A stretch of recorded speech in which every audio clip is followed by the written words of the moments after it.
Hello students, good morning to all. So in the last lecture we have read about the meaning and types of various banks. In today's lecture we will move further in your syllabus. The next topic is what are the various functions of commercial bank. We will read about the commercial bank in little bit detail. So under functions, if we talk about the functions of commercial banks plays a variety of functions. Like their main functions are only two. First one is accepting deposits. Accepting deposits from general public. Second function is lending of funds. These are two main functions of any commercial bank. And apart from these two functions, banks also play some other functions, like they also provide check facility,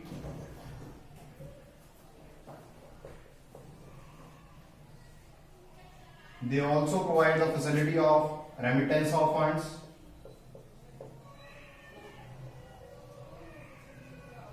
some other facilities are provided by the bank, or commercial bank plays some other functions also, which I may categorize under the main head of allied services. So firstly we will talk about accepting deposits. Commercial banks का main एक function होता है general public से deposit accept करना. So what are the various modes through which commercial bank accept deposits from the general public. वो कौन कौन से मोड्स हैं. कोई भी जनरल पब्लिक में से अगर बैंक के पास पैसा जमा करवाना चाहता है तो उसे एक अकाउंट ओपन करना पड़ता है बैंक के पास. There are variety of bank accounts which can be opened by a general common people. These accounts are, the first account is saving account,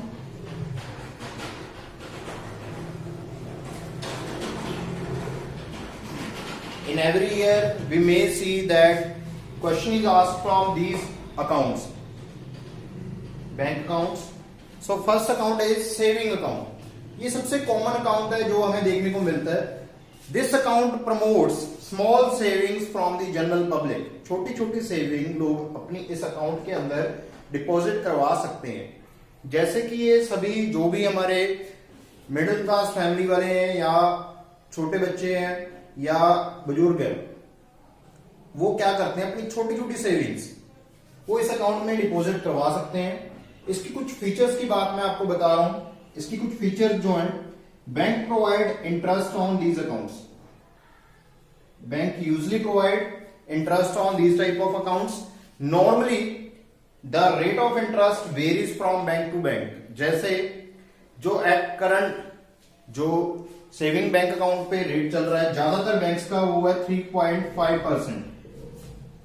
bank to bank very करता है ये interest. कुछ bank hire भी देते हैं. जैसे Kotak Mahindra bank है वो 6% तक देता है. यस बैंक था 7% तक इंटरेस्ट देता था सेविंग बैंक अकाउंट पे. और क्या लिमिट ऑन ट्रांजैक्शंस. इसमें ट्रांजैक्शंस पे लिमिट होती है कि इतनी ट्रांजैक्शन मंथली या पर डे एक कस्टमर कर सकता है इस अकाउंट के जरिए. उस लिमिट से अगर हम एक्सटेंड कर रहे हैं तो पेनल्टीज चार्ज की जाती हैं बैंक के द्वारा.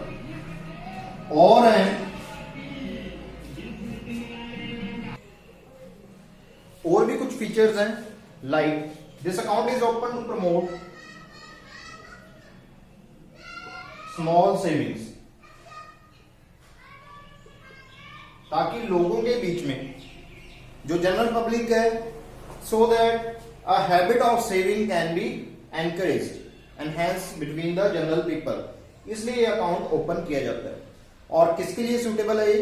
जनरल पब्लिक के लिए जिनके पास छोटी छोटी स्मॉल सेविंग्स होती हैं. और भी कुछ टाइप्स ऑफ अकाउंट है, जैसे कि एक अकाउंट होता है current account. Second type of account is current account which general public can open into bank. इस अकाउंट में क्या डिफरेंस है सेविंग अकाउंट से? करंट अकाउंट, देखिए नाम ही करंट है कि जो करंट की ट्रांजैक्शन, ये अकाउंट ज्यादातर सूटेबल होता है बिजनेसमैन के लिए. जो बिजनेसमैन है वो इस अकाउंट को ज्यादा ऑपरेट करते हैं. रीजन बीइंग कि no limit on the transaction और विड्रॉल. अनलिमिटेड ट्रांजैक्शन हो सकती हैं, अनलिमिटेड विड्रॉल हो सकते हैं. No interest is paid. इस अकाउंट में कोई इंटरेस्ट नहीं पे किया जाता बैंक के द्वारा. Next is some charges are debited by bank. Debited और चार्ज बाय द बैंक. इस अकाउंट को ऑपरेट करने के लिए bank will charge some amount, कुछ ना कुछ पैसे चार्ज करेगा बैंक. इस पे कोई इंटरेस्ट नहीं मिलता, जैसे सेविंग पे इंटरेस्ट मिलता था, इस पे कोई इंटरेस्ट नहीं मिलता. इंस्टेड कुछ पैसा देना पड़ता है, कस्टमर के द्वारा बैंक को पैसा दिया जाएगा. ये था आपका सेकंड टाइप ऑफ अकाउंट. मैं थोड़ा थोड़ा इसकी कैरेक्टरिस्टिक्स साथ में बता रहा हूं आपको. Third type of account which usually open by or offered by the bank is fixed deposit account. Fixed deposit account. As the name suggests, when people generally wants to deposit the money for a fixed sum of time period, अगर एक fix time period के लिए general public पैसा जमा करवाना चाहती है तो उस अकाउंट को बोला जाता है फिक्स डिपॉजिट अकाउंट. क्यों करवाते हैं? क्योंकि इस पे रेट ऑफ इंटरेस्ट जो मिलता है वो जनरली हायर होता है सभी अकाउंट से, सेविंग से भी, आरडी से भी, आरडी में आगे पढ़ाऊंगा, रेकरिंग डिपॉजिट से भी. सबसे ज्यादा इंटरेस्ट मिलता है फिक्स डिपॉजिट अकाउंट से. जनरली ये हम 20 साल तक के लिए खोल सकते हैं. 6 मंथ एफडी से 20 ईयर तक का टाइम पीरियड होता है. बैंक टू बैंक ये भी वेरी कर जाता है, रेट ऑफ इंटरेस्ट भी वेरी करता है, लेकिन जो कॉमन इंटरेस्ट रेट होता है वो 6 to 8.5 और 9 ये इंटरेस्ट रेट मिलता है. और इसमें पैसा क्या हो जाता है? लॉक हो जाता है for a fix time of period. उस टाइम तक हम पैसा नहीं करवा सकते इस अकाउंट से. इस अकाउंट को बोला जाता है fixed deposit account. Next type of account is recurring deposit account, which is also known as RD, recurring deposit. Recurring means which is recurring in nature. जैसे कोई सैलरीड पर्सन है, इसमें केस स्टडी बन सकती है. पहले मैं मीनिंग क्लियर कर रहा हूं. Like Ram who is getting a salary of 50,000 per month from his company and he thinks to save the money with the bank. So he have two options. He may go with the saving account. He also have the option to open an RD account, recurring deposit account.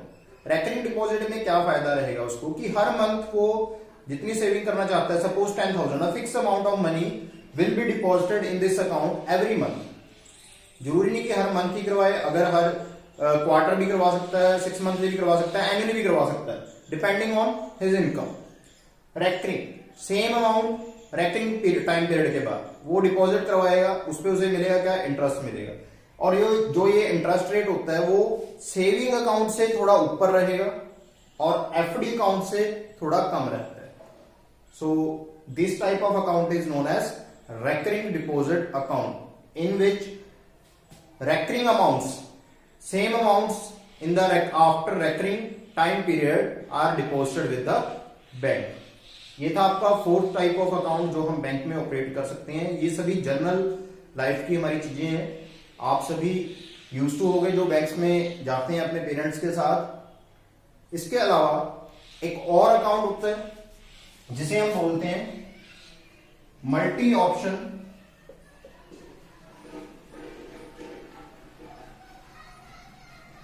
Deposit scheme. Multi option deposit scheme MODS या MODA बोल देते हैं इसको, multi option deposit account. ये है क्या, basically combination है saving account plus FD account. कुछ फीचर इसमें करंट अकाउंट के भी होते हैं, सेविंग अकाउंट और FD अकाउंट का कॉम्बिनेशन है। ये अकाउंट ऑफर किया जाता है SBI के द्वारा। अलग अलग बैंक्स में इस अकाउंट का नेम अलग अलग रहता है। SBI ने इस अकाउंट को फर्स्टली इंट्रोड्यूस किया था। होता क्या इस अकाउंट में, जैसे एक लिमिट सेट कर देते हैं, like I am having a saving account in SBI, and वो क्या करेंगे कि लिमिट सेट कर देंगे कि इस लिमिट तक अगर आपका पैसा रहता है वो आपका सेविंग में रिफ्लेक्ट होगा, अगर उससे ऊपर जाता है वो आपका FD में कन्वर्ट हो जाएगा अपने आप। जैसे बैंक वालों ने लिमिट सेट की हुई है 20,000, मैंने 1 लाख रुपया डिपॉजिट करवाया, 20,000 वो मेरे अकाउंट में रिफ्लेक्ट होता रहेगा कि सेविंग अकाउंट में पड़ा है। जो बाकी एक्स्ट्रा 80,000 है वो मेरा FD में कन्वर्ट हो जाएगा अपने आप। और उसका बेनिफिट क्या है, अगर मैं निकलवाना चाहता हूं मैं कभी भी विड्रॉ करवा सकता हूं। तो ये थे कुछ टाइप्स ऑफ अकाउंट जिनके थ्रू बैंक क्या करता है, डिपॉजिट एक्सेप्ट करता है from general public. In accounts को एक और तरीके से भी क्लासिफाई किया जाता है। देखिए इन दोनों को बोला जाता है demand deposits. Demand deposits, demand deposits कि जब भी पीपल चाहे, जब भी जनरल पब्लिक चाहे डिमांड कर सकती है अपने पैसे के लिए। सेविंग अकाउंट से पैसा जब मर्जी निकल सकता है, करंट अकाउंट से भी जब मर्जी पैसा निकलवा सकते हैं। लेकिन जो फिक्स और रेकरिंग डिपॉजिट है इन्हें बोला जाता है टर्म डिपॉजिट्स। टर्म डिपॉजिट्स, इनमें से पैसा एक फिक्स टाइम पीरियड के लिए लॉक हो जाता है, उसके बाद ही हम पैसा विड्रॉ करवा सकते हैं, इसलिए इन्हें बोला जाता है टर्म डिपॉजिट। जो ये है ये दोनों का कॉम्बिनेशन है, डिमांड डिपॉजिट और टर्म डिपॉजिट। ये था हमारा फर्स्ट पॉइंट, एक्सेप्टिंग डिपॉजिट्स, कि बैंक कैसे डिपॉजिट एक्सेप्ट करते हैं from general public. Now we are moving ahead towards second point of the second function of the commercial bank, which is lending of funds. अब lending of funds, जैसा कि saving account में कुछ modes थे जिनके through वो पैसा accept करते थे, लैंडिंग ऑफ फंड में भी कुछ ना कुछ मोड्स रहेंगे जिनके थ्रू वो पैसा लैंड करेंगे बिजनेस हाउसेस को। Likewise, I have told you in my previous lecture, in the last lecture I have told you कि वो इंटरेस्ट रेट में वेरिएशन दिखाते हैं। यहाँ पे इंटरेस्ट रेट देंगे वो 5 to 7, यहाँ पे चार्ज करेंगे ज्यादा। जो डिफरेंस होता है उसमें वो क्या करते हैं, अपना प्रॉफिट कमाते हैं, जैसे स्प्रेड या मार्जिन बोला जाता है। अब लैंडिंग ऑफ फंड्स में भी कुछ उनके पास मोड्स होंगे जिनके थ्रू वो लैंड करेंगे। किनको लैंड करते हैं, वो पैसा जनरल पब्लिक से कलेक्ट करके वो पैसा बिजनेस हाउसेस को, जो बिजनेस करते हैं उनको पैसा लैंड करते हैं। वो क्या क्या सोर्स रहेंगे जिनके थ्रू वो लैंड करेंगे। मोड्स, एक मोड होता है बैंक ओवरड्राफ्ट, बैंक ओवरड्राफ्ट। एक मोड होता है कैश क्रेडिट, एक मोड होता है टर्म लोन्स। ये तीन मैंने सिलेक्ट किए हैं जो कि इंपॉर्टेंट आपके लिए। लास्ट ईयर इनमें से केस स्टडी आई हुई थी बैंक ओवरड्राफ्ट और कैश क्रेडिट में। यूजुअली इनमें डिफरेंस नहीं पाया जाता, लेकिन मैं डिटेल में बता रहा हूं आपको। First one is bank overdraft. देखिए नेम से क्लियर है, बैंक ओवरड्राफ्ट। ओवर मींस कि जितना अकाउंट में पैसा नहीं था लेकिन फिर भी निकाल लिया। जो बड़े बड़े बिजनेस हाउसेस होते हैं जिनकी अच्छी गुडविल बन जाती है, जिनका करंट अकाउंट होता है, करंट अकाउंट के बेस पे ज्यादातर ये मिलता है bank overdraft.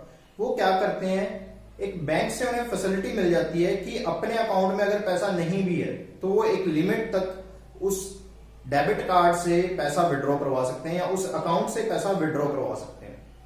Reputed person, a businessman that is having a current account in the bank, जिसका करंट अकाउंट है और अच्छी रेप्यूटेशन है, उसको बैंक क्या दे देता है, ओवरड्राफ्ट फैसिलिटी दे देता है। जैसे आपको क्रेडिट कार्ड के बारे में सुना होगा, कुछ ऐसा ही सिमिलर कंसेप्ट है। बिजनेसमैन को मिलेगा जिनका करंट अकाउंट है, वो अपने इस अकाउंट से, अगर उनके अकाउंट में 50,000 रुपीज थे या फिर जीरो अमाउंट है, तो उनकी एक लिमिट सेट है कि 40,000 50,000 या वाला है कि उस लिमिट तक वो पैसा अगर उनके अकाउंट में ना भी हो तो भी पैसा विड्रॉ करवा सकते हैं for a particular time period. और उस टाइम पीरियड तक उनका इंटरेस्ट भी नहीं लगता। उसके बाद इंटरेस्ट रेट स्टार्ट होता है कुछ नॉमिनल अमाउंट लगता है इंटरेस्ट रेट, लेकिन टाइम लिमिट के बाद। इसमें जो हाइपोथिकेशन रखी जाती है, प्लेज रखा जाता है बैंक के पास, वो फिक्स एसेट कि कोई भी फिक्स एसेट है बिजनेस की, उनके बेस पे ये लोन दिया जाता है या ओवरड्राफ्ट फैसिलिटी अवेल की जाती है। Second one is cash credit. देखिए अब बिजनेस है, जो बिजनेसमैन है उन्हें वर्किंग कैपिटल चाहिए होती है। वर्किंग कैपिटल मींस जो day to day business run करने के लिए कैपिटल चाहिए, that capital is known as working capital.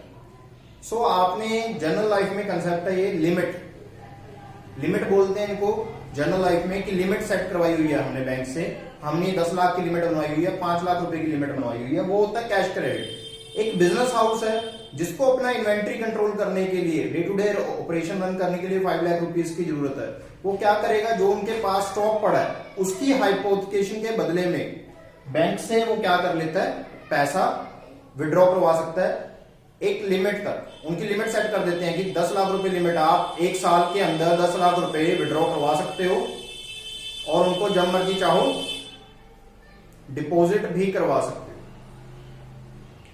तो कैश क्रेडिट में होएगा क्या कि एक बिजनेसमैन है उसको परमिशन मिल जाएगी in the hypothecation of his inventory, जो स्टॉक पड़ा है। बैंक ओवरड्राफ्ट में हाइपोथिकेशन होती है फिक्स एसेट, लेकिन यहाँ पे स्टॉक के बदले में जो उनके पास स्टॉक है, अगर मेरा बुक शॉप है सपोज, तो जो मेरी इन्वेंट्री है उसके बिहाफ पे मैं वर्किंग कैपिटल के लिए बैंक से लिमिट सेट करवा लूंगा कि मुझे ये पैसा चाहिए, तो बैंक वाले मेरी लिमिट बना देंगे कि 1 साल तक आप ये पैसा यूज कर सकते हो, 31 मार्च जब भी ईयर क्लोज होता है तब तक आपको वो पैसा पूरा करना पड़ता है।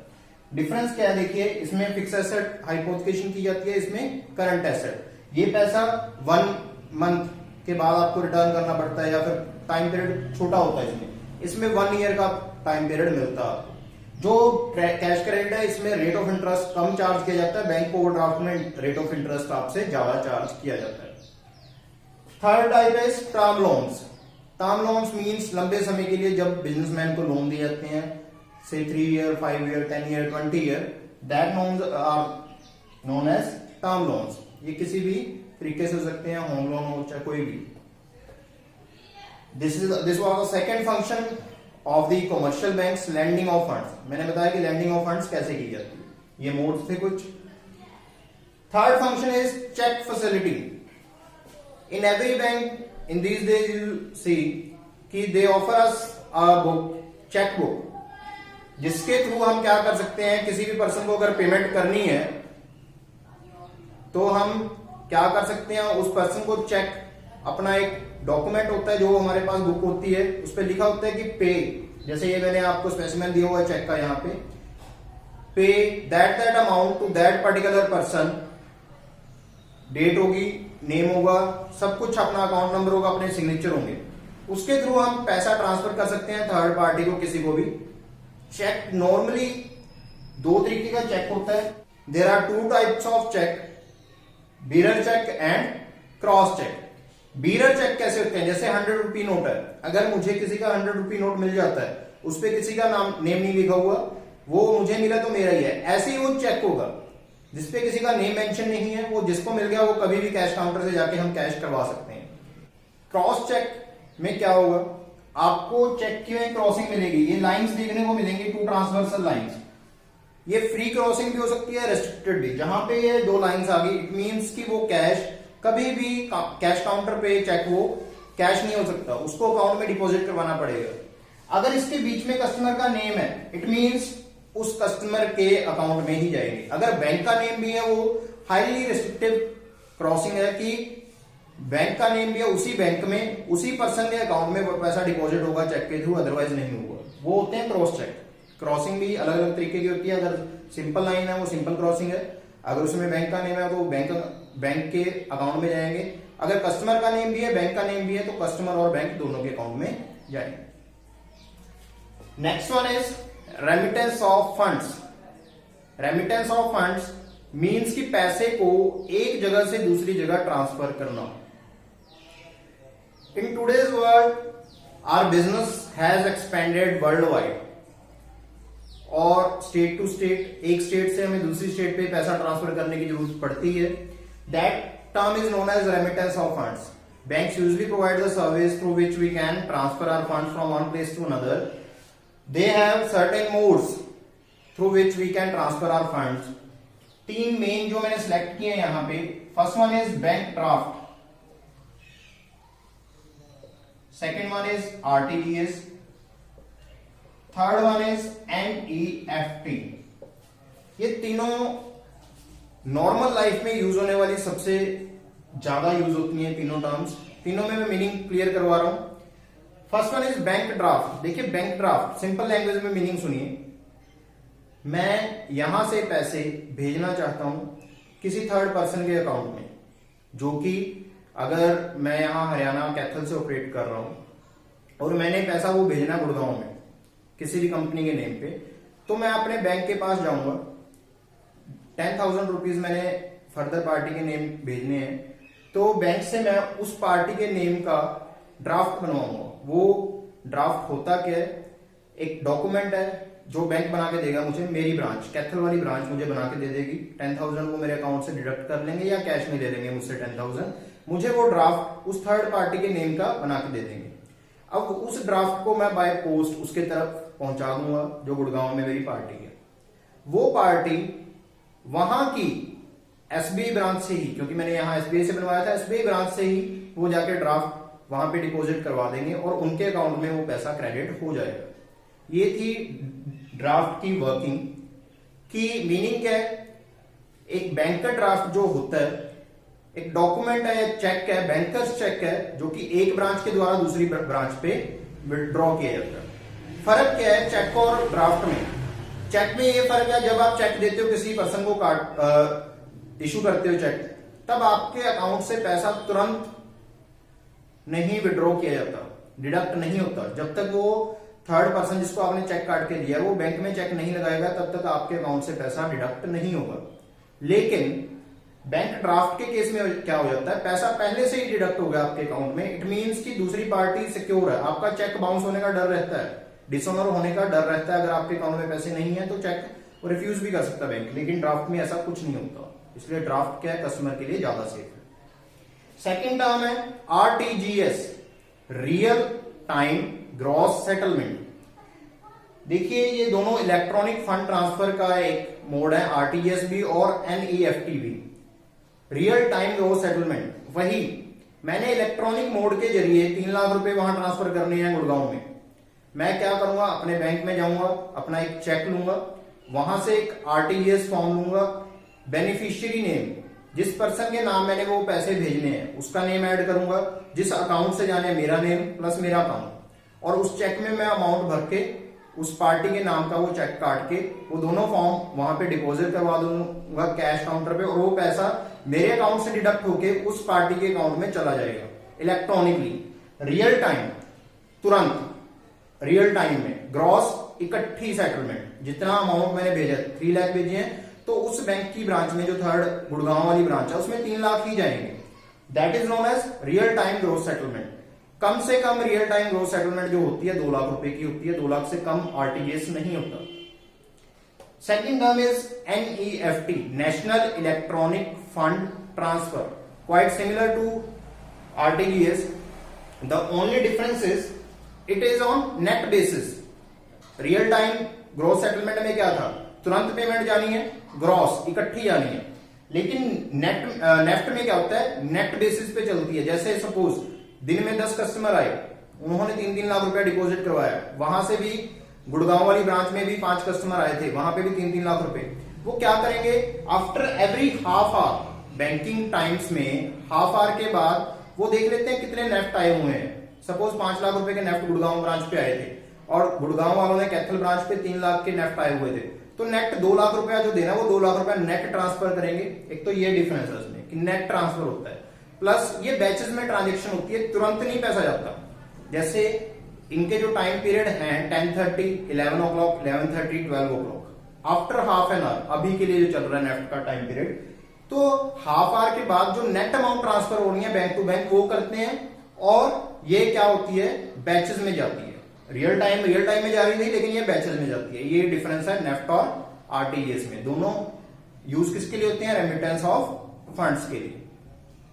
लास्ट है अलाइड सर्विसेज। अलाइड मीन्स जो और सर्विसेज हैं, बैंक्स सिर्फ यही काम नहीं करते, और भी बहुत सारे सर्विसेज प्रोवाइड करते हैं, जैसे शेयर डिबेंचर खरीदने या बेचने कस्टमर्स को, और कुछ फंक्शंस करते हैं, जैसे लोकल फैसिलिटीज प्रोवाइड करते हैं आपको अपने ज्वेलरी वगैरह या स्पेशल लॉकर चाहिए बैंक में, कोई आपने डॉक्यूमेंटेशन अपने सेफ रखने हैं, वहां पे आप रख सकते हो। तो first one is locker facility. Next function underwriting of shares.